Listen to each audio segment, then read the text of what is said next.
I'm ready. Okay. This is Joy Sanders from ABC News coming to you live this morning with Manson THS, Michelle Wynn. And we're coming to you this morning after the wake of some malicious murders that were committed last night in Beverly Hills by Charles Manson.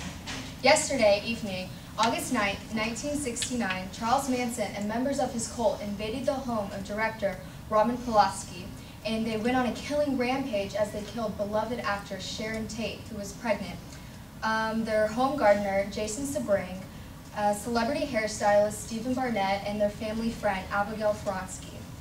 Charles Manson, leader of the cult called The Family, are not only credited with these grisly murders, but are also under investigation for another alleged 30 murders. We're talking some pretty gruesome stuff here. But for more on Charles Manson, to really understand what a sinister murderer he is, here's Manson THS. Thanks, Joy. About Charles Manson. Charles Manson was born as Charles Miles Mattis on November 12, 1934, in Cincinnati, Ohio, to Kathleen Mattis, a 16-year-old, an alcoholic and prostitute. Nobody knows who the real father was. She married William Manson, where Charles got his last name from. Kathleen and William divorced later in life, and Manson was placed in a boys' school. After Charles' mom got out of prison, she didn't want to do anything with him. Soon, he was living on the streets. He would spend half of the first 32 years of his life behind bars.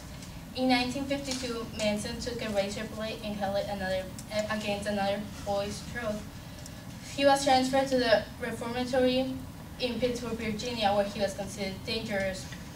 In 1955, he married to a 70-year-old girl and moved to California.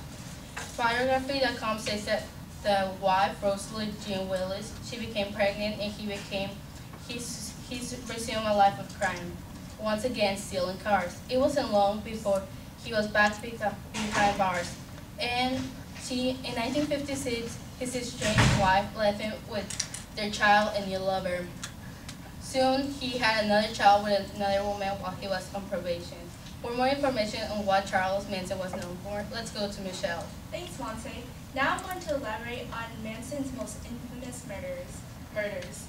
Charles Manson was responsible for what is known as one of the most notorious mass murders in American history. He was said to be a very charismatic serial killer and preyed mainly on homeless and runaway women of the 60s.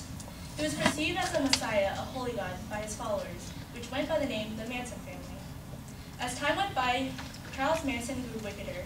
He soon convinced his followers to follow through a racial war called the Helter Skelter, which originated from a Beatles song that meant an apocalyptic race between the white and blacks. On the night of August 8th, Manson ordered 3 of his followers to invade Sharon Tate's home, wife of the famous film director Roman Polanski, and slaughter everybody in sight. Out of the 6 victims, Sharon Tate was one of them. All 6 victims were brutally beaten and tortured in cold blood. Their own blood used to write the word pig on the wall, which meant a white establishment. Our sources from biography.com states that this was the most gruesome event investigators ever witnessed in American history. Trial is to be said to last around 7 months, resulting in the death sentence of all Manson family and life in prison at California prison for Charles Manson. Now I'm going to pass it to Jordan. An interesting aspect of the Manson murders was that he rarely partook in the killings himself. He preferred to let his cultists do the brutal parts of the murders. He led them as the Messiah, which he portrayed himself as the Messiah through a collection of hallucinogens and other drugs. His cult started whenever he was released out of prison, ironically for good behavior. For the first time, he then started collecting followers and amassed about 100 strong to lead inside of his Helter Skelter war. He and his followers mainly targeted the beautiful people that were seen in America, or in other words, those portrayed on the silver screen as larger than life. They felt that they were the reason that Manson and the others had lived such a hard life. So they decided to murder them.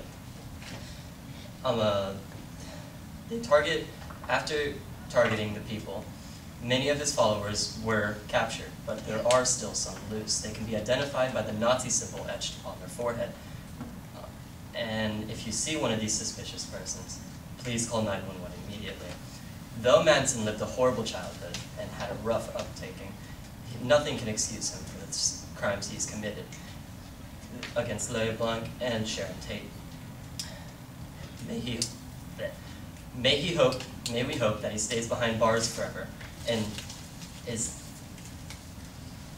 gone from society.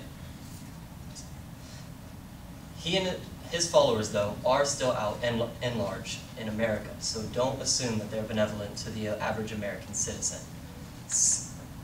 If you see one of these people, please report them to 911 immediately. And see you at 6, America.